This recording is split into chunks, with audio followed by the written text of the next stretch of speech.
அமித்ஷா வந்து அம்பேத்கர் பற்றி பேசினது சர்ச்சையாக இருக்குது. தொடர்ந்து எதிர்ப்பு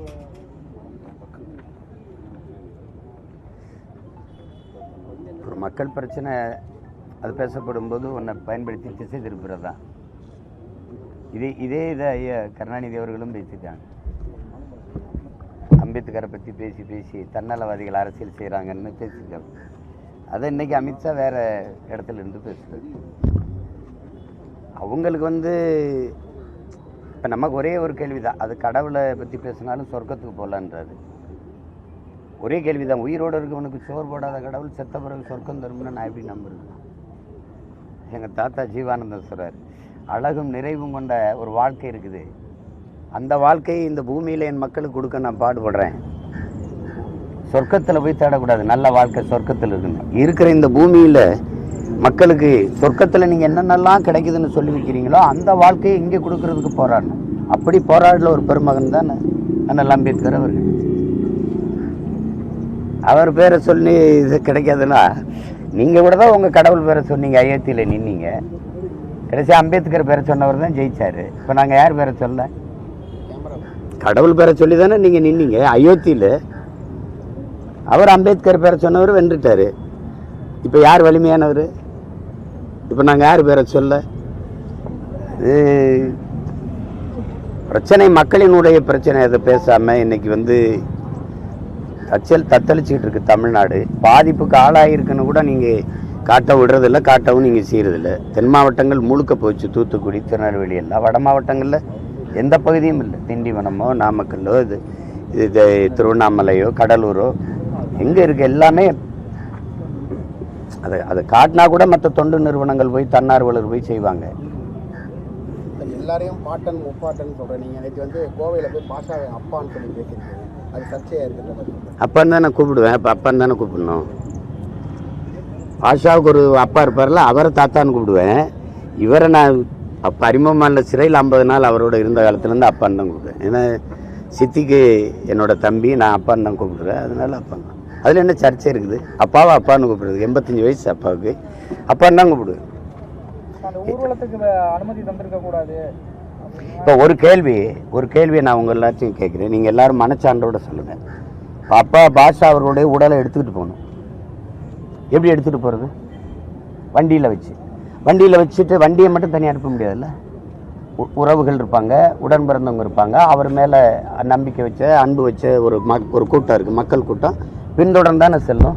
இல்லை அப்படியே இல்லை உளங்குருதியில் வச்சு இல்லை தனி வானூர்தியில் வச்சு அப்படியே கொண்டு அடக்கம் பண்ணுற இடத்துல இறக்கணுமா? எப்படி சொல்கிறீங்க? பெருவழியை தானே எடுத்துகிட்டு போகணும். அப்புறம் அதை எப்படி அனுமதி கொடுக்காமல் எப்படி பண்ணுவீங்க? எப்படி எடுத்துகிட்டு போகிறது? உடலை அடக்கம் செய்கிற இடத்துக்கு எப்படி எடுத்துகிட்டு போகிறது சொல்லுங்கள். நீங்கள் யாராவது சொல்லுங்கள், எப்படி எடுத்துகிட்டு போகிறது? நீங்கள் ஆர்எஸ்எஸ் பேர் எனக்கு அனுமதி கொடுத்தது இஸ்லாமிய அமைப்புகள் எடுத்து போகிறான்னாங்களா? சொல்லுங்கள், யாராவது சொல்லுங்கள். விநாயகர் சதுர்த்தி பிள்ளையார் ஊர்வலத்துக்கு ஒவ்வொரு தடவையும் அனுமதி கொடுக்கத்தான் செய்து இந்த அரசுகள். யார் பேசுகிறா? இறந்தவர் உடலை எப்படி எடுத்துகிட்டு போகிறத அடக்கம் செய்கிற இடத்துக்கு மட்டும் சொல்லுங்கள். சார், அவங்களோட கமெண்ட் என்னன்னா, எடுத்துகிட்டு போகிறது பிரச்சனை இல்லை, அது உரிய மரியாதை தரணும். ஆனால் அதுக்கு பின்னாடி 100, 200, 1000 பேர் போகிறது கண்டிக்கத்தக்கதுங்கிற மாதிரி தான் பிஜேபி சொல்கிறாங்க. அவங்க சொல்லுங்கள், பிள்ளையாரை தனியாக கொண்டு போக வேண்டியதுன்னா பின்னாடி எதுக்கு அவ்வளோ பேர் போறிய? ஏன் போறீங்க? பாஷா ஒரு குற்ற வழக்கில் ஈடுபட்டாரு, குண்டு வெடிப்புக்கு அவருக்கு சம்மந்தம் இருக்கு. சரி, அதை யாரும் நியாயப்படுத்தலையே.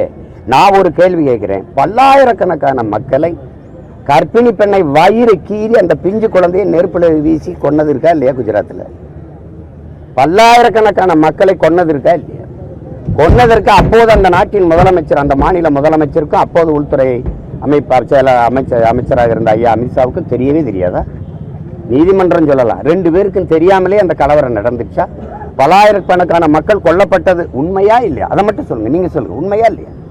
அப்ப இத்தனை ஆயிரம் மக்களை கொன்றவர் இந்த நாட்டின் மிகப்பெரிய பதவியில் இருக்கலாம், புனிதராயிரலாம், தலைவராயிரலாம், போற்றி புகழ்கிற கொண்டாடுகிற இடத்துக்கு போயிடலாம். அதையும் பேசுங்க, அதையும் குற்றம் பேசுங்க. இப்ப எங்க தலைவரை நீங்க எப்படி சொல்றீங்க? பயங்கரவாதி, தீவிரவாதி, கொலைகாரன், பிரிவினைவாதி இதெல்லாம் பேசுறீங்க. 2 லட்சம் ராணுவ வீரர்களை அனுப்பி 26,000 மக்களை கொண்டு குவிச்ச ஒரு நாட்டின் தலைவரை பத்தி நீங்க பேச மாட்டேங்கிறீங்க. அந்த செயலையும் பேசுங்க, அதையும் பேசுங்க. சிங்கள ராணுவம் செஞ்சதை விட இந்திய ராணுவம் எங்க அக்கா தங்கச்சியில வன்புணர்வு செஞ்சு கொலை செஞ்சதையும் பேசுங்க, அதையும் பேசுங்க. அப்புறம் ஒரு தரப்புல மட்டும் நீங்க பேசிட்டே போறது எப்படி? மணிப்பூர்ல 2 பெண்களை நிர்வாணப்படுத்தி நடக்க விட்டு போய் பல பேர் கூட்டு வன்புணர்வு செய்யும் உயிரோட சித்தி வச்சு கொளுத்துனது இருக்கா இல்லையா? வன்முறை எந்த வடிவத்தில் யார் வடிவத்தில் வந்தாலும் எதிர்க்கணும். ஒரு தரப்பினரை மட்டும் எதிர்க்கிறது, இஸ்லாமியர்களை எதிர்த்து பேசுறதை தவிர வேற ஏதாவது அரசியல் கொள்கை RSS பிஜேபி இருக்குன்னு சொல்லு இருக்கா? இதை பேசணும். அவர் இறந்துட்டார், அவ்வளவு முடிஞ்சு போச்சு. அதை அடக்கம் பண்றது அதுதான். அதுக்கு அந்த ஒரு மரியாதை நிமித்தமா ஒரு சவடக்கத்தில் போய் உடல் அடக்கத்தில் பங்கேற்கிறது மனித மாண்பு. அது குறிப்பாக தமிழ் பேரினத்தினுடைய மாண்பு. எங்களுடைய வேதமே சொல்லுது, இன்னார் செய்தாரை ஒருத்தர் அவர் நான் நன்மனம் செய்து விடல். இந்த உலகம்பரா தானே சொல்லுது. பகைவனுக்கும் அருள்வாய் நன்னெஞ்சேங்குது, அண்டை அயலானுக்கும் அன்பு காட்டுங்கிறாரு நபிகள் நாயகம். பக்கத்து வீட்டுக்காரன் பசியோடு இருக்கும்போது சாப்பிடாதறான்றாரு. பக்கத்தில் இருப்பவன் துன்பத்தை பொறுக்க இயலாதவன் புண்ணியவான்கிறான். பாரதி புண்ணியவான்கிறான். இப்ப நீ என்ன, எந்த கோட்பாடும் கிடையாது. மக்களை பற்றி சிந்திக்கிறதோ மக்கள் நலன் சார்ந்த திட்டங்கள் சட்டங்களை கொண்டு வருதோ ஒன்றும் கிடையாது. இஸ்லாமின் எதுக்கணும், எங்கேயாவது கோயில் அதில் பள்ளிவாசல்ல அதுக்கு போய் தேடுறது. இந்த மசூதி எப்ப கட்டப்பட்டது, இதுக்கு முன்னாடி அதுக்குள்ள கோயில் இருந்ததுன்னு சொல்லு. இதுவா பிரச்சனை? கோயிலை விட்டு வெளியிலே வர்றதில்லை. என் குடிசைக்கு எப்ப வர போறீங்க நீங்க? சாமியை விட்டு பூமியை பேச என்னைக்கு வர போறீங்க? சாதி மதங்களை கடந்து மானுடத்தை என்னைக்கு நேசிக்க போறீங்க? என்னைக்கு வர போறீங்க? அதை பத்தி பேசுறதே இல்லையா?